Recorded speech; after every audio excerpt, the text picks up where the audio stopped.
Hello everyone, good morning guys. It's our ninth video. Before that we have completed 8 video on the series of MEZ 10. MEZ 10 the most important series of the questions. ठीक है, तो MEZ 10 के जो most important questions की series है उसको हमने शुरू किया है और जिसमें हम 8th वीडियो कंप्लीट कर चुके हैं। ये हमारा 9th वीडियो है। ठीक है, इसको जो है देखिए, समझिए, जानिए। इसमें आज हम एक मोस्ट इंपॉर्टेंट क्वेश्चन को जो है कवर करने वाले हैं, tally. Discuss the various stages of tally. अब एक्चुअल में टैली है क्या? ठीक है, अच्छा ये भी जो है देख लीजिए आप कि ये जो है 2023 में, 2022 में और 2024 में जून के एग्जाम में ये क्वेश्चन जो है पूछा हुआ है आपसे।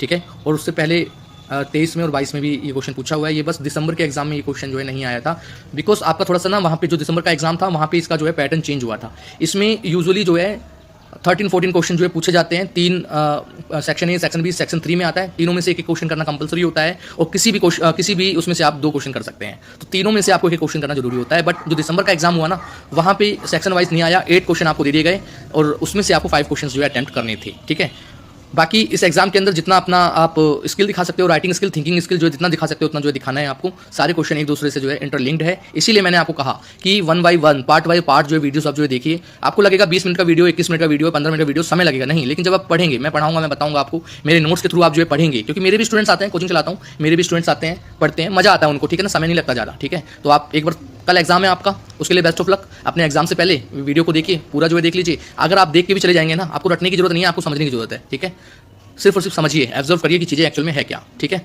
बस come to the point, question को कवर करते हैं, फालतू की बातें होती रहेंगी। चलिए, सो यहाँ देखिए question number 8, discuss the various stages of tally. Introduction पीछे के क्वेश्चंस में करवाया हुआ है, कई क्वेश्चंस में इंट्रोडक्शन है, वहाँ से रिकवर कर सकते हैं। यहाँ पे क्या लिखना है, इंग्लिश कैसे इंट्रोड्यूस हुई इंडिया के अंदर। ठीक है ना, इसका एक इंट्रो आपको तैयार करके लिखना है। Okay, teaching of English literature in India. तो टैली का मतलब क्या है, teaching of English literature in India. ठीक है, ये ध्यान रखना है आपको। अब इसके फेजेस कौन कौन से हैं, इसके जो है 4 फेजेस बताए हुए हैं। Colonialism, nationalism, independence and post colonialism, या फिर हम कहते हैं न्यू कोलोनियलिज्म फेज। ठीक है, तो ये ध्यान रखना है। देखो, अब कोलोनियल फेज में क्या हुआ था इसको हम जो है जानते हैं। ठीक है, तो कोलोनियल फेज में हमको इंग्लिश जो है ना इंट्रोड्यूस करवाई गई थी अंग्रेजों के द्वारा। ठीक है, और उन्होंने इसके पीछे का जो रीजन बताया था, जो तर्क दिया था उन्होंने, रीजनिंग जो दी थी इसके पीछे की, वो ये दिया था कि भाई वो इंग्लिश इंडियंस को ना इंग्लिश जो है सिखाना चाहते हैं, उनका उद्धार हो, उनको रोजगार मिले। ठीक है, और उनका उत्थान हो, यही उनका जो है पर्पस था। लेकिन जो इंडियन जो साहित्य था, इंडियन लिटरेचर था, इंडियन जो कल्चर था, उसको वो नेगलेक्ट करना चाहते थे, उसको जो है वो हटाना चाहते थे। ठीक है, उनका, अब उन्होंने तो ये रीज़न दिया था, लेकिन एक्चुअल में क्या ये रीज़न था? आपने मैकाले के बारे में पढ़ा होगा, क्या एक्चुअल में ये रीज़न था? मैकाले तो जो है एकदम बर्बाद कर देना चाहता था इंडिया को। ठीक है, चलिए, इंडिया में पहले गुरुकुल चला करते थे। ठीक है, चलिए देखते हैं, पहले क्वेश्चन देखते हैं। देखिए यहाँ पे, the aim of introduction of English was not for the betterment of Indians. तो इनका जो एम था ना, वो इंडियंस के बेटरमेंट्स के लिए जो है नहीं था, इंडियंस की अच्छाइयों के लिए जो है नहीं था। ठीक है, neither it was educated them, उनका एम ये भी नहीं था कि उनको जो है शिक्षित किया जाए। No to give them respect, कि इंडियंस को जो है रिस्पेक्ट जो है दी जाए, but it was something else, ये तो और ही कुछ था। There were some other motives in their dirty minds, कुछ उनके दिमाग में कुछ डर्टी मोटिव से they introduce English literature for their own benefits. उन्होंने इंग्लिश लिटरेचर इंडियंस को इसलिए इंट्रोड्यूस करवाया ना अपने बेनिफिट्स के लिए। ठीक है, अब वो बेनिफिट्स क्या आते हैं, देखिए यहाँ पे, 3 presidency universities were established in 1857 with the aim of educate Indians. ठीक है ना, एजुकेट इंडियन स्टूडेंट्स। ठीक है, तो भारतीय विद्यार्थियों को शिक्षित करने के लिए उन्होंने 1857 में 3 प्रेसिडेंसी में विश्वविद्यालय खोले। किसके थ्रू? वुड डिस्पैच के थ्रू। कौन कौन से विद्यालय थे? University of Calcutta, now Calcutta, university of Bombay, now Bombay, university of Madras, now Chennai. ठीक है, तो आपको कलकत्ता, बॉम्बे, चेन्नई, इसको जो ध्यान रखना है। अब आगे देखिए, there was hidden agenda behind this, एक हिडन एजेंडा था, छुपा हुआ एजेंडा था इसके पीछे, दिस एजुकेशन पॉलिसी, जो एजुकेशन पॉलिसी उन्होंने इंट्रोड्यूस करवाई थी। The British government wanted to create a class of person, दो ब्रिटिश सरकार थी ना, वो इस प्रकार का एक वर्ग बनाना चाहती थी भारतीयों को, इस प्रकार का, blood by Indian by blood. ठीक है ना, मतलब खून से भारतीय और इंग्लिश बाय टेस्ट, और टेस्ट से वो अंग्रेज हो। ठीक है, तो ध्यान रखना है आपको। They would be psychologically mentally slave, वो साइकोलॉजिकली और मेंटली जो है ना, मेंटली जो है गुलाम हो इसके ब्रिटिशर्स के, हु वुड फॉलो देम, और जो उनको फॉलो करे, मतलब ब्रिटिशर्स की हर एक बात माने। ठीक है, उनके गुलाम हो, साइकोलॉजिकली। ठीक है ना, साइकोलॉजिकली एंड मेंटली। ठीक है गाइस, कल रात से वीडियो बना रहा हूँ, जवान थोड़ी जो लड़खड़ा रही है, इग्नोर करना। ठीक है, appreciate them who would consume British goods and imitate Britishers, मतलब वो जो ब्रिटिशर्स है ना उनकी तारीफ करें, भारतीय, उनको ब्रिटिशर्स का वो जो गुड्स है ना उसका कंज्यूम करें। ठीक है ना, और ब्रिटिशर्स की जो है ना नकल करें। ठीक है ना, बोलने में, नकल किस में करें? बोलने में, चलने में। ठीक है, उनके डिसिप्लिन को जो है वो फॉलो करें। तो ये उनका मकसद था। और मैकाले का भी एक जो है हिडन एजेंडा था। ठीक है, वो देखें, वो यहाँ पे मेंशन किया गया है, a class of person Indian in blood, एक ऐसा वर्ग बनाना जो खून से तो जो है ना भारतीय हो, उनकी रगों में भारतीय का जो है खून हो, एंड कलर, कलर से भी जो है भारतीय हो, ठीक है। Person, a class of person Indian in blood and colour, ये जो है ध्यान रखना है आपको। फिर but English in taste, English in taste, in opinions, in morals, in intellectual. तो टेस्ट में, अपनी राय में, अपने मोरल्स नैतिकता में और अपने बौद्धिकता में वो जो है अंग्रेज हो।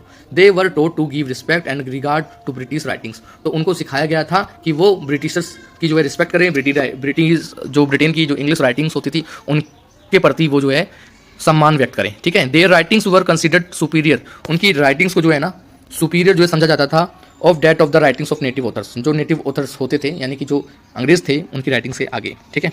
चलिए नेशनलिज्म का फेज आया। अब नेशनलिज्म के फेज में क्या होगा, राष्ट्रवाद आएगा, ठीक है। This is the second phase, ये सेकंड फेज था। In this phase some new characteristics entered in tally, कई नए कैरेक्टरिस्टिक्स आए टैली में।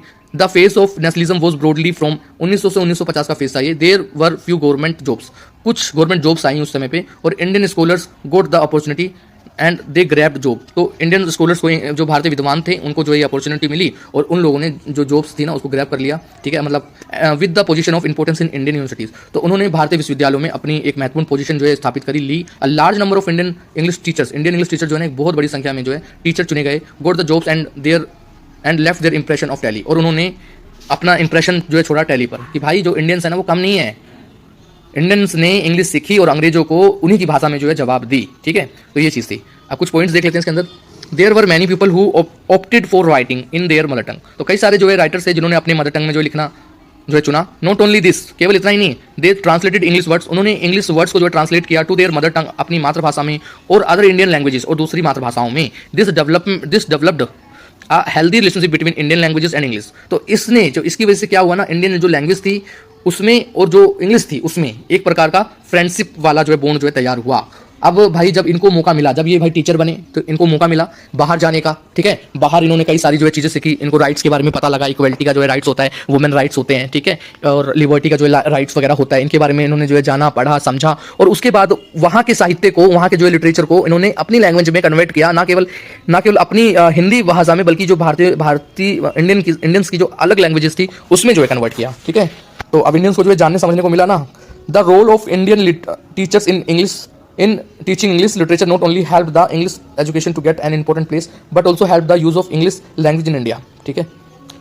When the Swadeshi movement was at its peak point tally, जब मतलब स्वदेशी आंदोलन चल रहा था, अपने एकदम चरम पे था, तो point tally could not keep itself separated from the historical forces in the hands of Indian teachers. The tally got new shape, ठीक है। तो जब स्वदेशी आंदोलन चल रहा था ना, तो टैली का यहाँ पे मतलब क्या है, जो टीचर सेलेक्टेड हुए थे, जो प्रबुद्ध समाज था, वर्ग था, जो इंग्लिश को जो है जानता था, बोलता था, ठीक है, तो वो लोग भी अपने आप को इस मूवमेंट से जो है ना अलग जो है नहीं रख पाए, ठीक है। देखिए यहाँ पे English teachers to struggle for their own independence, और इंग्लिश जो टीचर्स थे ना उनको अपनी स्वतंत्रता के लिए स्वतः ही स्ट्रगल करना पड़ा।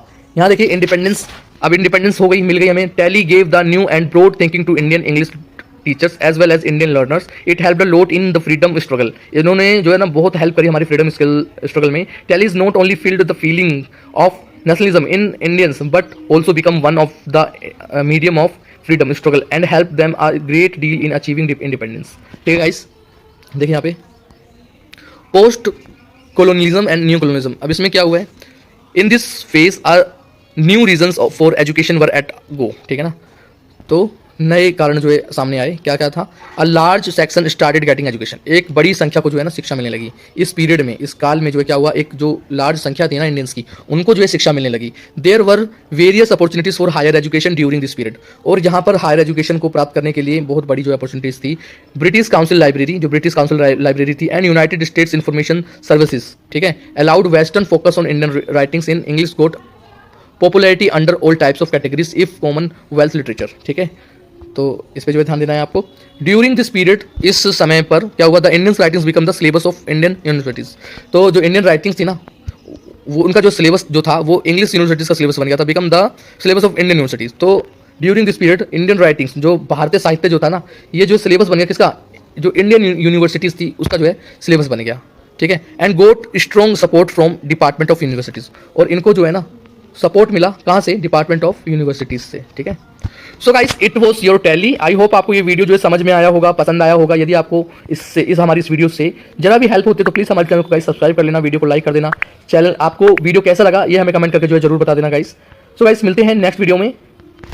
Thank you.